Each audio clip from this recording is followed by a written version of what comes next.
texto que quero ler, se puder colocar na tela, irmã, é 1 de Pedro, capítulo 5. Vamos ler do verso 5 em diante, até o versículo 11. Primeira carta do apóstolo Pedro, no capítulo 5, versículos 5 ao 11.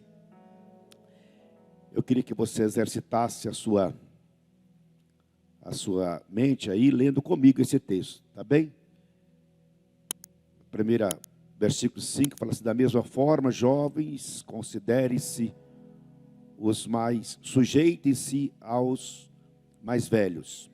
Mas em especial, eu estou fazendo uso da parte B desse versículo em diante. Vamos ler. Sejam todos humildes uns para com os outros, porque Deus se opõe aos orgulhosos, mas concede graça aos humildes. Portanto, humilhem-se e humilhem-se debaixo da poderosa mão de Deus, para que Ele os exalte no tempo certo. Lance sobre Ele toda a sua ansiedade, porque Ele tem cuidado de vocês. Estejam alertas e vigiem. O diabo, inimigo de vocês, anda ao redor como leão, rugindo e procurando a quem possa devorar.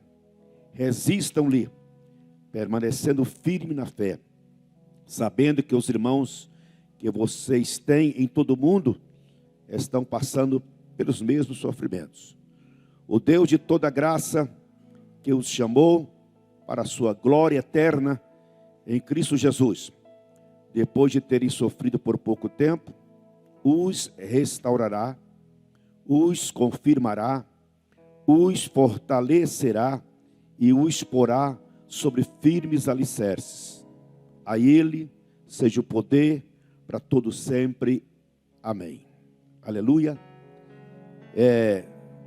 O tema dessa palavra que eu quero esta noite dividir com os irmãos é: Deus tem a última palavra. Amém? Repita comigo: Deus tem a última palavra. Essa aqui é o tema que nós queremos estar considerando com os irmãos nesta noite, com base nesse texto aqui. Deus tem a última palavra. Quero fazer, com base nesse texto lido aqui, extrair algumas considerações que a gente precisa observar no caminho da fé. Algumas considerações importantes que nós precisamos observar no caminho da fé, que é importante para mim, para você, para todos nós. Ninguém é isento dessas considerações que o apóstolo Pedro está fazendo aqui, porque ele está fazendo para toda a igreja, para nós, seguidores de Cristo Jesus. Então, vamos lá, as realidades que precisamos considerar no caminho da fé, de acordo com o texto aqui. A primeira observação, a primeira coisa a observar no caminho da fé, de acordo com o texto, é considerar a importância da humildade. Considerar a importância da humildade. Ser humilde é uma qualidade das pessoas espirituais. Ser humilde é uma qualidade das pessoas que são seguidores de Cristo de verdade. Ser humilde é uma condição da gente, de fato, pertencer ao reino de Deus. Não é? Ser humilde não é ser humilhado. Ser humilde é ser o que você é de fato. Tá? É ser você verdadeiramente. Tá? Nada de orgulho, nada de prepotência, nada de soberba, né? Querendo ser o que não é, ou querendo, né, impor aquilo que você não pode impor. Então, seja você mesmo, né? Isto é humildade. Humildade é a pessoa reconhecer que sem Jesus ela não é nada. Humildade é a pessoa reconhecer que sem o perdão de Jesus ela não alcança a comunhão com Deus. Humildade é reconhecer que a pessoa é um pecador carente da misericórdia do Senhor Deus, e sem essa misericórdia, esse perdão, a pessoa nunca alcança uma vida de graça, de alegria, de bênção e de salvação. Ser humilde é isto, né? Então, a gente precisa observar esses detalhes. Tiago capítulo 4, no versículo de número... Tiago 4, versículo de número 1 a 6, no versículo final, ele fala bem assim, Deus se opõe aos orgulhosos, mas concede graça aos humildes. Tá?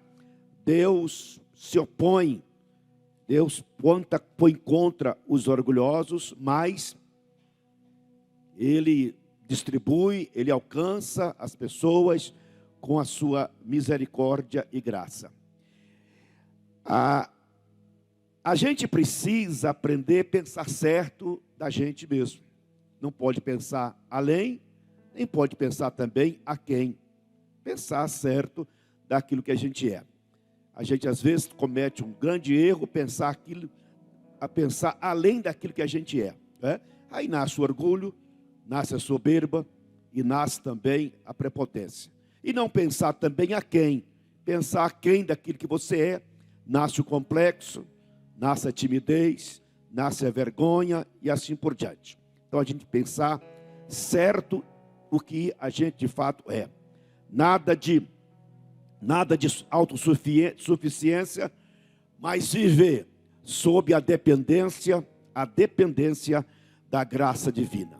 Quando a pessoa consegue viver essa dependência da graça divina, ela pode receber essa mensagem: a minha graça te basta. A minha graça te basta. Muito bem. A graça de Deus, a graça divina, está nos dizendo o seguinte: que tudo é dele, que tudo é por ele e que tudo é para ele.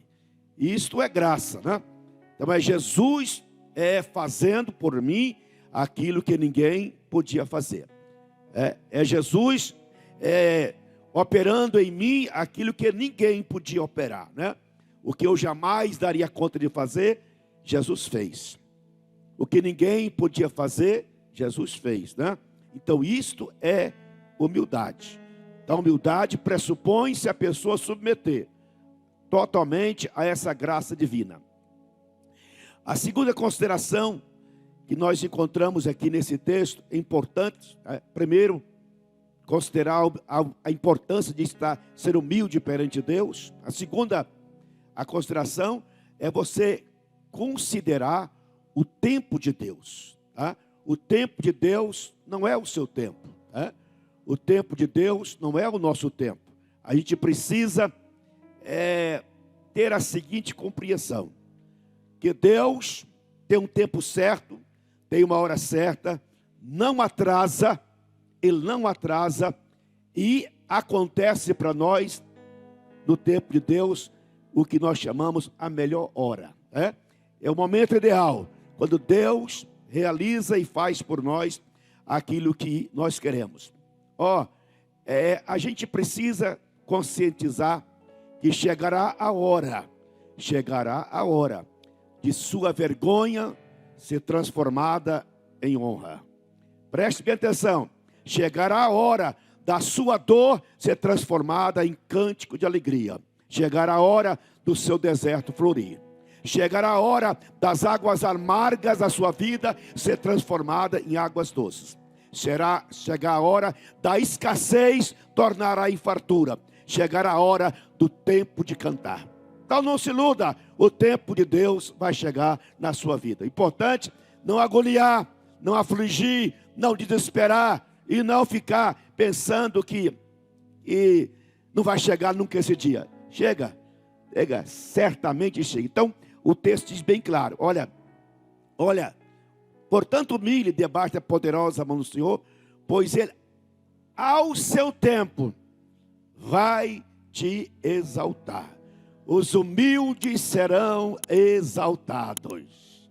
Os que se humilham serão exaltados. Humilhar é ficar na dependência da hora de Deus. Amém? Isto é humilhar. Agora, O texto também diz o seguinte: lance sobre ele toda a sua ansiedade.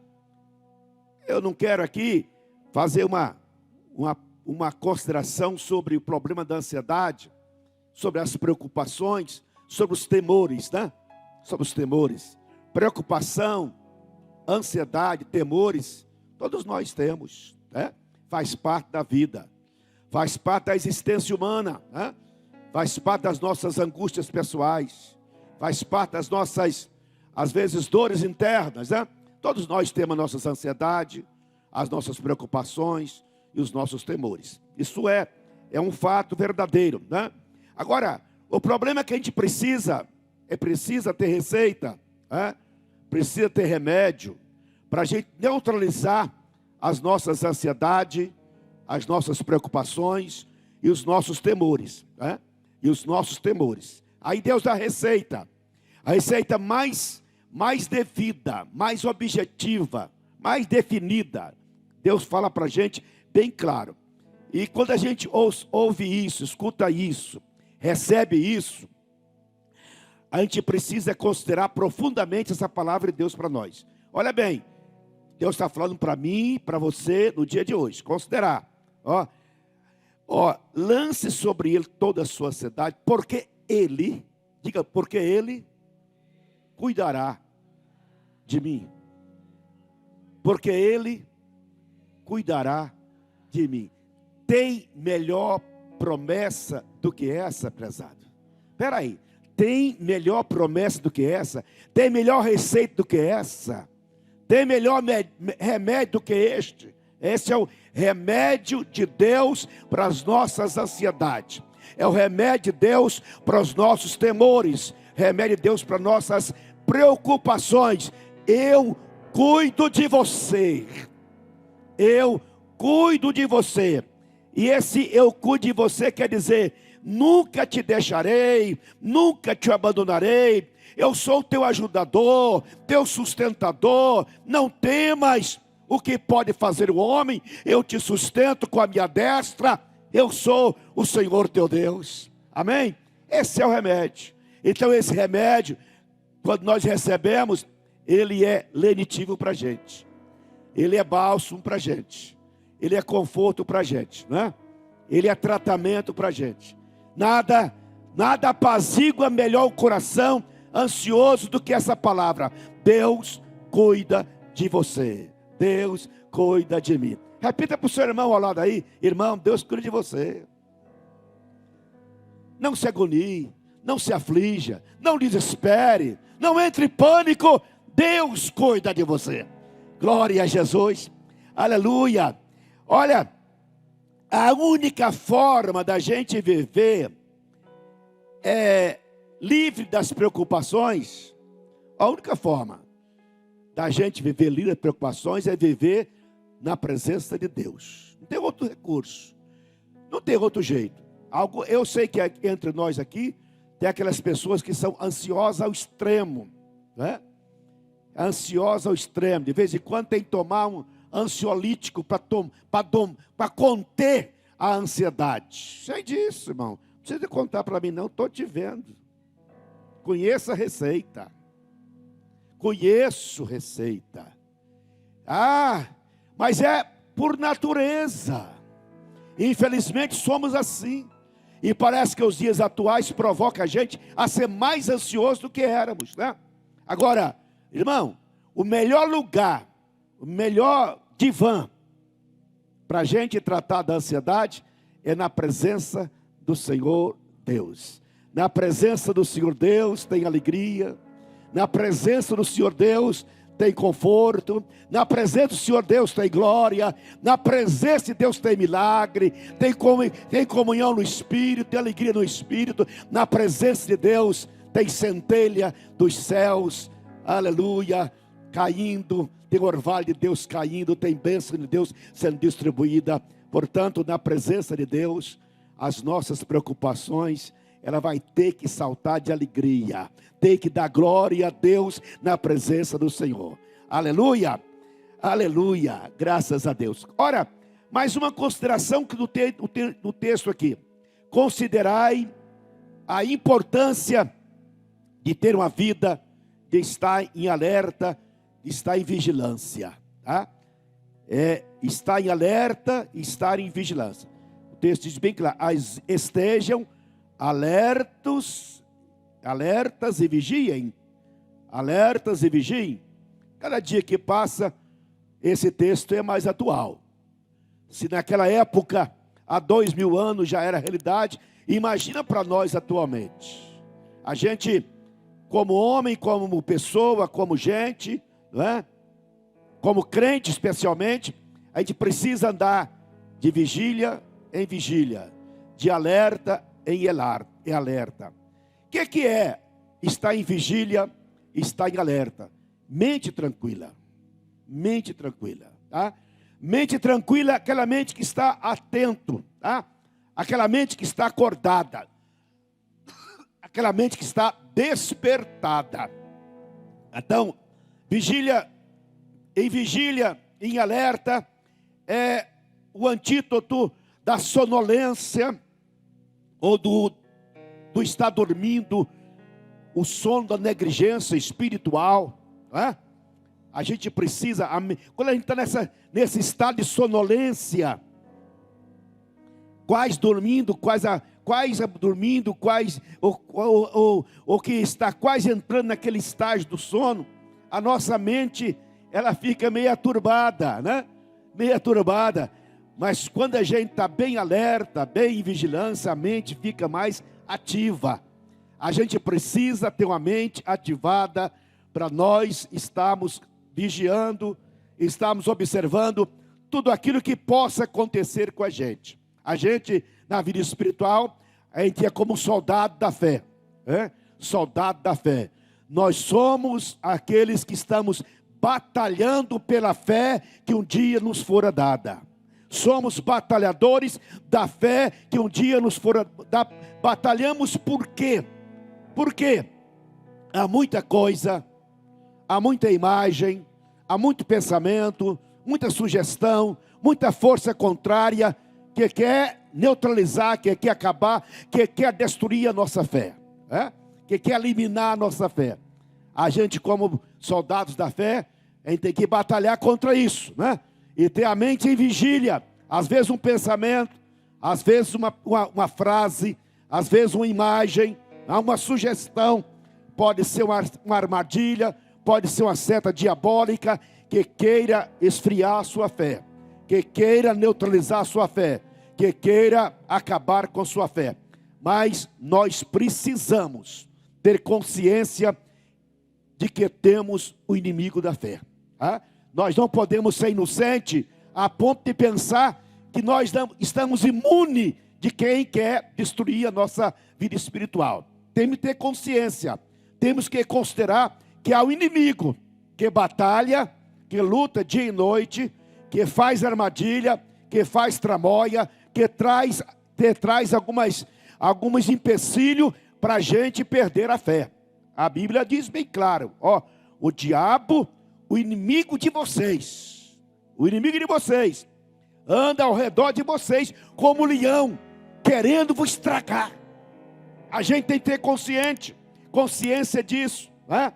O inimigo, ele é aquela pessoa, ele busca aproveitador de oportunidades, né?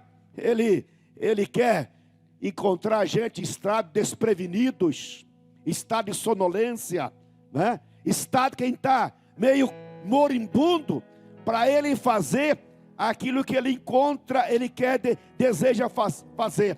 Aí a gente tem a seguinte mensagem desse texto para mim e para você, é isso aqui, olha, a palavra é essa: não baixe a guarda, não baixe a guarda, continue lutando com o escudo da fé, com a espada do Espírito, para você vencer as suas batalhas, as suas guerras. Você nasceu para ser vencedor, você não perde essa guerra. Não desista, resista ao diabo, porque ele vai fugir de vós. Resista o diabo, porque a vitória é nossa, a vitória é sua. Amém? Aleluia. Olha, A gente tem que ter consciência disso, porque a gente precisa resistir às afrontas, né? Às setas do maligno, porque a gente passa por dificuldade, por problema, e às vezes o inimigo aproveita as nossas fraquezas na hora do sofrimento, né? A hora da luta, a hora da peleja. Ele gosta de chegar na hora da fome. Ele gosta de chegar na hora da fraqueza, sabe? Ele gosta de chegar na hora do vacilo. Ele gosta de chegar na hora que a gente está despreparado, né? Mas fique atento, porque a gente precisa considerar o seguinte: todos nossos irmãos, nós aqui somos uma unidade da Igreja de Cristo na face da terra, mas todos os irmãos, em todos os lugares, em todos os países, em todas as tribos, todos os lugares do mundo, sofrem o mesmo que nós sofremos. Tem crente que às vezes ele é promovedor, ele faz propaganda do seu sofrimento, pensando que ele é o único na terra, né? Só com ele acontece isso. Irmão, com todos na terra, com todos os crentes na terra, em qualquer lugar do mundo. Ah, pastor, mas lá na Suíça tem isso? Tem também na Suíça. Em Portugal tem isso? Tem também. Lá em Amsterdã tem isso também. Os crentes de Amsterdã passam por isso? Também passam, irmão. A luta é comum, é a mesma luta, sabe? É a mesma peleja, o inimigo é o mesmo, mas só tem uma coisa: a fé é a mesma, o Deus é o mesmo, as armas são as mesmas, e a vitória é nossa em todo e qualquer lugar. Aleluia! Graças a Deus. Então, meus irmãos, momentos difíceis são comuns a todos, em todos os lugares, né? A gente precisa considerar que isso faz parte da vida. Aí eu quero fazer uma observação aqui em outra consideração que eu queria que eu observar com vocês. Considerai a chamada, a vocação e a eleição que nós fomos escolhidos, eleitos no Senhor. Então, considerai a sua chamada. Eu quero, portanto, fazer questão de fazer aqui uma consideração sobre isso. O texto fala bem assim: o Deus de toda graça, que os chamou para a sua glória eterna em Cristo Jesus. Aleluia. O Deus de toda graça, que te chamou. Você não é resultado de que você está no caminho da fé, no caminho, na igreja do Senhor, por ser uma pessoa intrusa, tá? Você não é aqui um convidado indesejado, você é um chamado de Deus. Deus te chamou, Deus me chamou. Se Ele me chamou, Ele me escolheu. E se Ele me chamou e me escolheu, Ele tem os seus porquês, tem as suas razões. Agora, eu quero que você observe bem isso e grave bem isso. Toda pessoa, todo chamado de Deus é acompanhado de promessa. Diga assim: todo chamado de Deus é acompanhado de promessa. Todo chamado, Deus chama, e no chamado tem promessa. Olha aqui o versículo 1, 2 e 3 de Isaías 43. Eu uso muito isso para falar às vezes com algumas pessoas, mas eu queria profetizar para você esse versículo desta noite. Eu queria até que você botasse o seu nome nesse. Põe aí, irmã Valéria, Isaías 43, versículo 1, 2 e 3. Eu queria que você colocasse o seu nome no texto, tá? Você fosse incluso nessa chamada acompanhada de bênção. E quando você receber essa palavra, esta confirmação, você dá glória a Jesus. Agora, veja bem, o texto diz assim: mas agora assim diz, diga comigo, mas agora assim diz o Senhor, aquele que te criou, fala seu nome, aquele que me formou, ele diz para você o seguinte: não temas, pois eu o resgatei, eu chamei pelo seu nome, você é meu, você é meu, diz o Senhor, diz o Senhor, aleluia. Irmão, eu tranquilizo a vida, eu tenho que descansar no Senhor com essa palavra. Deus, eu sou do Senhor, eu sou propriedade dele, sou filho dele, ele cuida de mim, ele zela de mim, ele me protege, ele me ajuda, ele me socorre, ele me sustenta, eu sou dele, eu sou do Senhor. Dá glória a Deus por isso, porque você é dele. Aí a promessa aqui do chamado: quando você atravessar as águas, eu estarei com você. Quando você atravessar os rios, eles não te encobrirão. Quando você andar através do fogo, não se queimará, as chamas não arderá em brasas, porque eu sou o Senhor, o seu Deus, o Santo de Israel, o Deus Salvador. Aleluia. Esta é a palavra, é a chamada acompanhada de promessa, o Deus de promessa. Agora veja bem, uma coisa é certa: quem é chamado, porque aí tem que ter fé, sabe? Apropriar dessa chamada e acabou. Quem é chamado, ele fique tranquilo, porque Deus encarrega e dá vitória. Quem é chamado é vencedor. Quem é chamado é vencedor. Quem é chamado não é derrotado, não é fracassado, não é envergonhado. Quem é chamado é vencedor, é vencedor, é vencedor. Se você for chamado, a vitória vai chegar. O tempo da vitória vai chegar. O tempo de cantar vai chegar. O tempo de celebrar vai chegar. Porque Deus te chamou e acompanhado da sua chamada, tem as promessas que Ele vai cumprir literalmente na sua vida. Glória a Jesus. Aleluia. Agora, aí eu como eu falei, a última palavra tem que ser de Deus, sabe? A última palavra tem que ser de Deus. A última palavra não pode ser dos seus familiares, tá? Dos seus familiares. Não pode ser dos seus vizinhos, dos seus amigos de faculdade. Não pode ser dos seus inimigos avulsos, que você tem aí aqueles que te odeiam, quer te ver na lona, né? Quer te ver derrotado. A última palavra não é desse povo, não. A última palavra na sua vida é de Deus.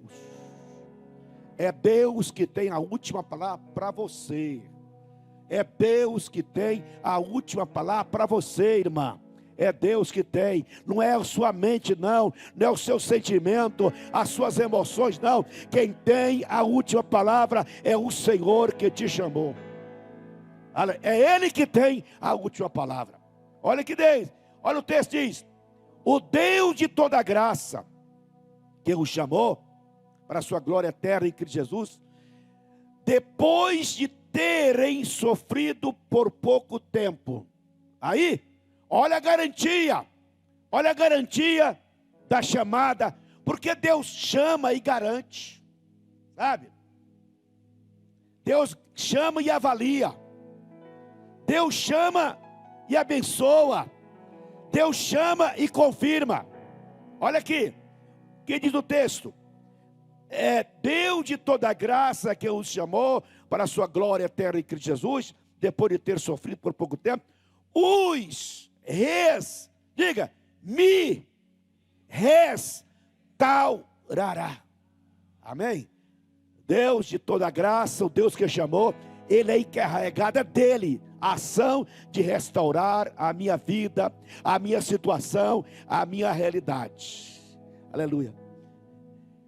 Eu tenho uma foto, quando eu tinha 1 ano de idade.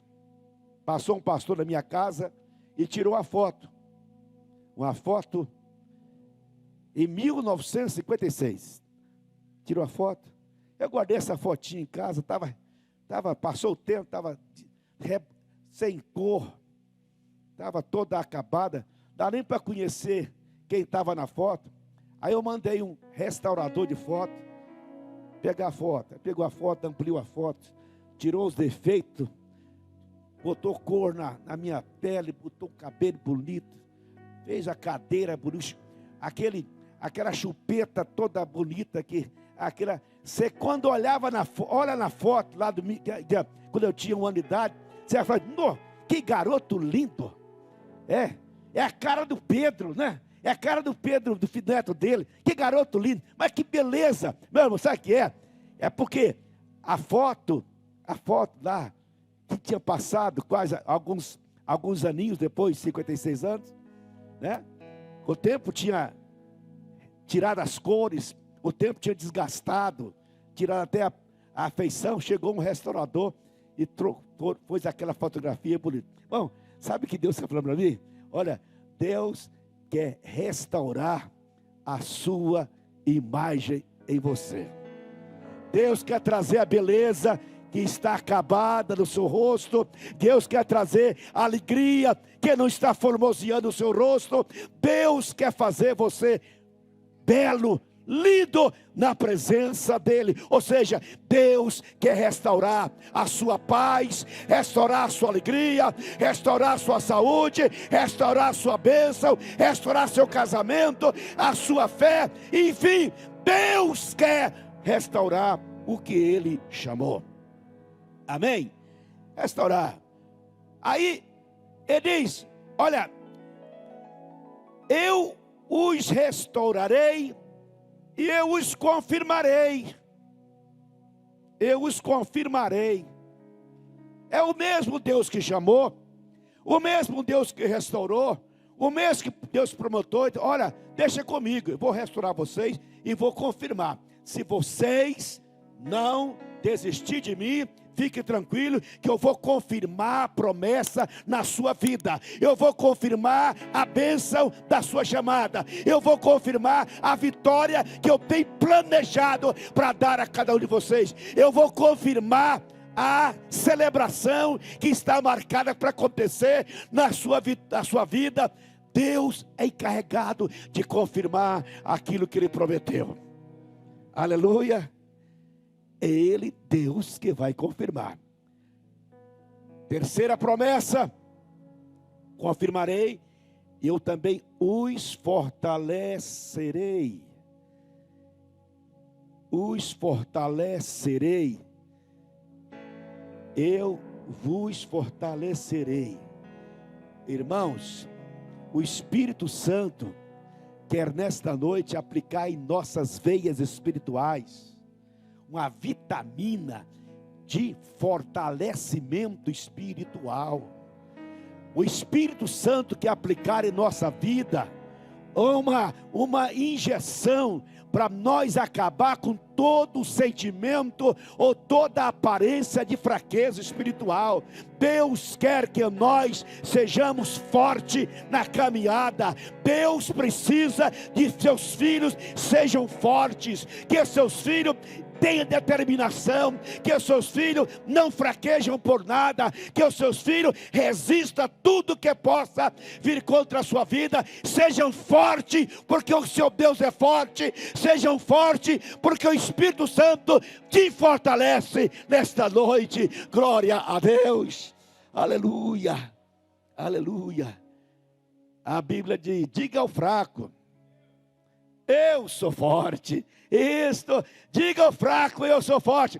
E se Deus é forte, eu estou nele e ele está em mim, então também sou forte. Amém? Aleluia. Agora fique de pé, por favor.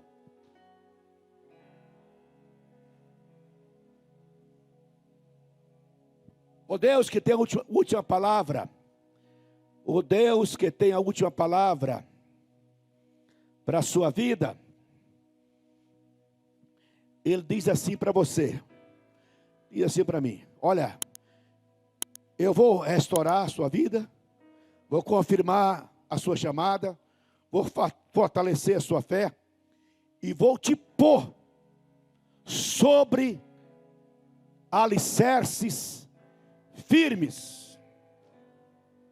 Diga assim: Deus vai me colocar em alicerces firmes. Aleluia, aleluia. Não é o homem que vai te colocar, não, é Deus. É Deus que vai te colocar, vai nos colocar em alicerces firmes. Alicerces que não abalam, alicerces que não se acabam, que não destroem, alicerces firmes. É lá que Deus quer te colocar. E esta é a última, deixa com Deus a última palavra, tá? A última palavra de Deus para você é esta: eu vou te colocar em alicerces firmes. Eu vou te colocar, aleluia, no pódio da vitória. Eu vou te colocar no alto da montanha. Eu vou te colocar na rocha inabalável. Eu vou te abençoar, vou te dar vitória. Eu vou te colocar em alicerces firmes. Agora, encerrando aqui, para você dar glória a Jesus, eu queria só dizer para vocês algumas promessas que Deus tem feito para nós, para a igreja, para os seus filhos, para mim e para você, tá? Esta é a última palavra de Deus para você. É a última palavra de Deus para você. E você, se você crê que esta é a última palavra de Deus para você, então prepare-se para ouvir. Primeira coisa, na última palavra de Deus para você, na sua trajetória, Ele fala assim: eu estou contigo, não te deixarei jamais e nunca te abandonarei. Segunda coisa, meu filho, eu te ajudo. Meu filho, eu te fortaleço e eu te sustento com a minha destra. Eu te faço uma fonte no deserto para a sua vida. Eu torno as águas amargas em águas doces. Eu tiro a força do leão para te livrar. Eu torno um fogo aquecido 7 vezes mais em um clima fresco e agradável. Filho, eu guerrei as tuas guerras. Filho, eu mudo os tempos e as estações em seu favor para te abençoar. Aleluia. Esta é a última palavra de Deus. Fica com ela, porque nela está a sua vitória e a sua bênção. Glória a Jesus.